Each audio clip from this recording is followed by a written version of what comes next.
How to change flight in Expedia. Hi everyone, welcome back to our channel, The Solution Guy. In this video, I'll simply guide you on how you can change a flight in Expedia, so make sure to watch the video till the end. To change a flight, all you need to do is go ahead and then open the Expedia application.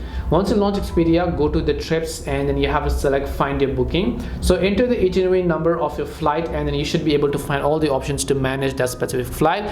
If by chance there is the option to be able to change the flight, you can do that. But if it is in past the period where you cannot change a flight, in that case you have to simply contact the customer care. To do that, first of all, just go to accounts.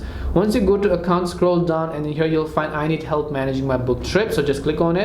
Here you have two options: to visit the online help center or to call Expedia. So if you want to call Expedia directly, just click on the call button and then you can just go ahead and call them directly with their phone number. I'll also have them down in the description box, and this is only for the UK though. And once you select the specific number of Expedia, then you should be able to call them and then ask them for further steps on how you can go ahead and then change your flight booking. That is it for today's video on how you can change your flight in Expedia. We hope the video was really helpful, and if it did help you, make sure to leave a like and subscribe to the channel.